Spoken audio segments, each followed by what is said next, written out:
Incident response concepts. The big idea in this video is to be prepared beforehand regarding how you're going to react, respond, and correct any incidents that do happen inside of our information system. Let's begin. I remember back in the 1980s, I attended a sales training course with a gentleman named Tom Hopkins. It was fabulous. And he told us all about SPR. And he said, SPR is the secret to success. And we said, okay, what exactly is SPR? And he said, well, S stands for a stimulus. Something happens, some trigger, some event occurs. And then what's going to happen is there's going to be a pause. And that pause could be anywhere from 1 second to, for example, days. And then there's going to be a response of some type by you. And what he said was, the more we prepare for any event or any question that comes up, the shorter our pause is going to be and the better our response can be, all based on preparation. And that same concept also applies to responding to an incident in our company. Whether there's an automated system that identifies a problem or an employee witnesses something, once the security issue has been identified and we have an incident in our hands, the more preparation we've done up front, for example, if we have an incident handling procedure, we can go ahead and have that kick in and then simply follow the steps of that procedure. And because we have the procedure already in place, there's not a big pause. For example, there's not days or weeks before we know what to do based on that incident occurring. All that preparation has been done. Once we have identified an incident, which could be from people who saw something happen or from an automated system that reported some potentially bad occurrence happening on our network, the right people need to be notified so they can respond to that incident. So, for example, if it's Bob and Bob notices something that happens, there should be a procedure that says who he calls. Maybe it's the incident response team or the help desk who's going to give them further directions or escalation on what should happen. And as the correct people are notified, very likely what's going to happen is somebody's going to take a look at the problem who has the skills to look at that issue and decide, is it a problem, a real serious problem, or is it not a really serious problem? Using a concept called triage. Now, many of us may be familiar with triage. For example, if you go into an emergency room and they'll have somebody look at you, decide, okay, is this life-threatening or is it just a skinned knee? And the reason they do triage is because they can prioritize who needs to be seen first, based on the severity of what's at stake. For example, if the human life is at stake, hopefully in the emergency room with a triage approach, that person whose human life is at stake would be seen very, very quickly, while the person with the skinned knee or the skinned elbow would be a much lower priority. Next, it's very likely that we're going to have some investigation that happens regarding what's going on with the current problem or with the current breach, which is going to involve the proper collection of the relevant data that we might need if we are going to go into forensics regarding the incident. And we'd also very likely want to go ahead and contain the issue so it doesn't spread or become a bigger problem, which is also related here to quarantining.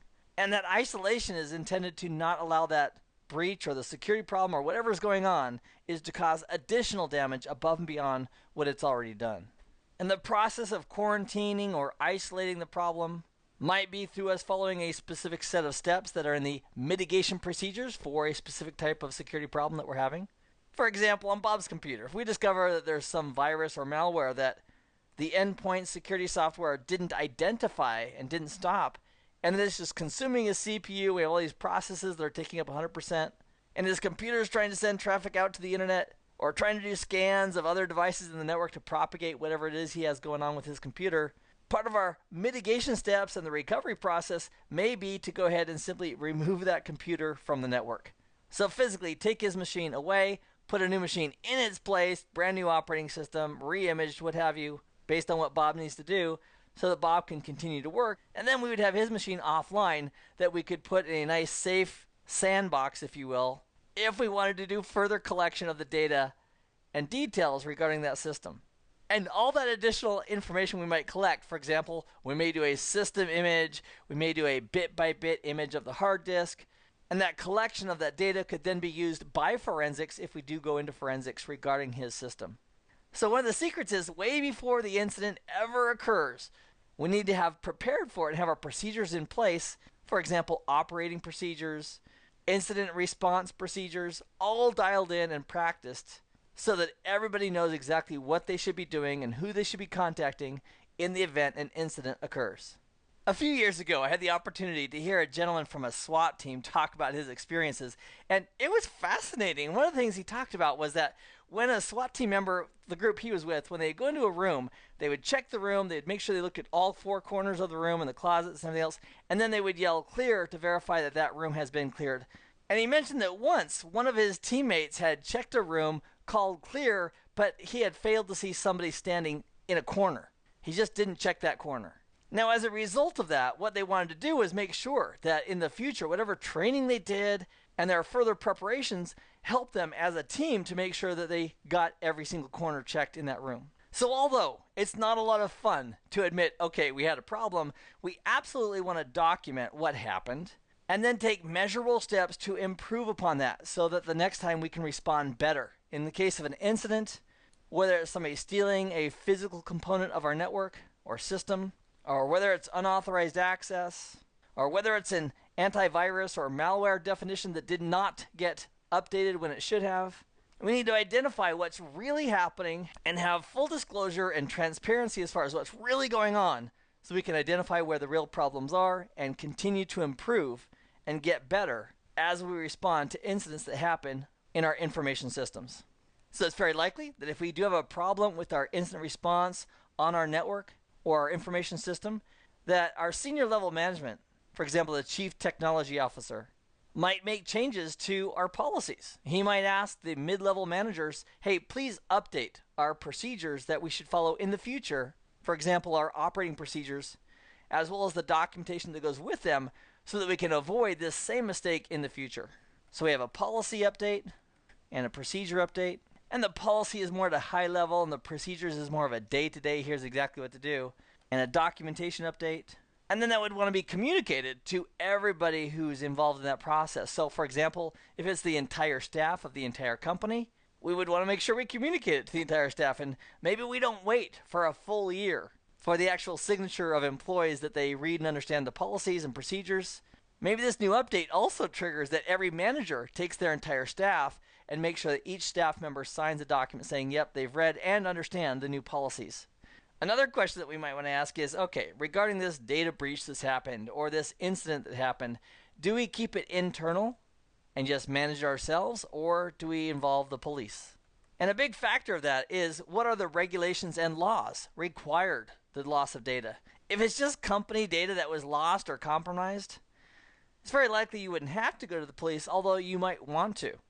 If you're a company that has tons and tons of personally identifiable information and or sensitive information like medical records, and that information has been lost or leaked out to the wild, out to the public, it's very likely that there are some rules and regulations that have to be followed, which likely involve the police or law enforcement of some type. And the managers up at the C-level, for example, the CIO, the CTO, and so forth, they should be very, very aware of the rules and regulations required of them regarding reporting of data loss of that type.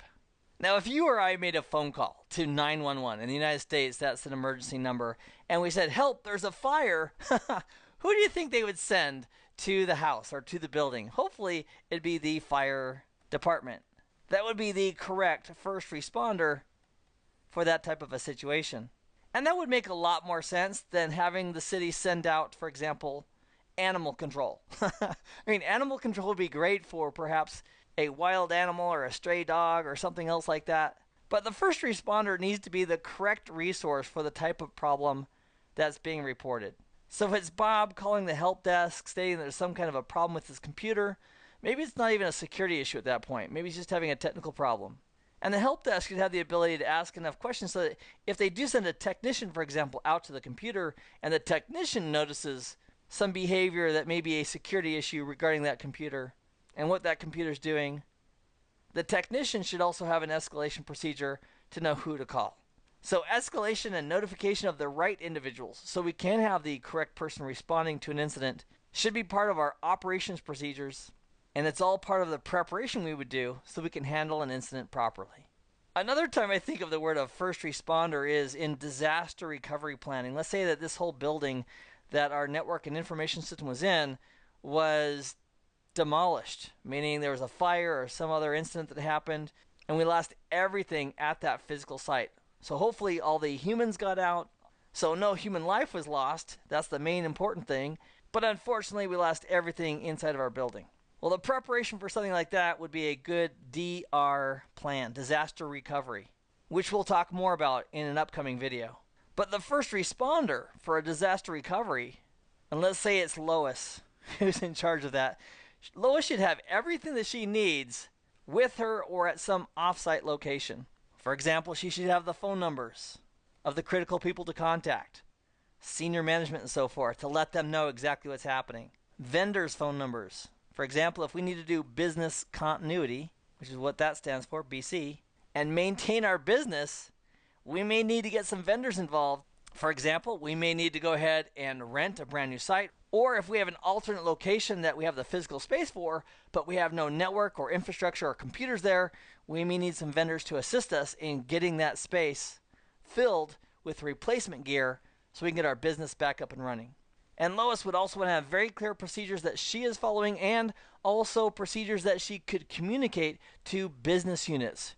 Because we absolutely want to make sure that we're communicating exactly what everyone should be doing in the event of that disaster as part of the disaster recovery. I would say the moral of this video is this. When the incident occurs, at that very moment when the incident occurs, the time for planning and preparation is over. So for a successful company in proper incident handling, they would want to spend a lot of time beforehand preparing for the incidents which are most likely to occur in their environment or in their network or in their systems, and have the policies and procedures already identified so that when the incident does happen, the incident handling procedure can kick in to contain and mitigate as much as possible the damage that's being done because of the incident.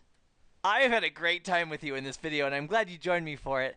I hope this has been informative for you, and I'd like to thank you for viewing.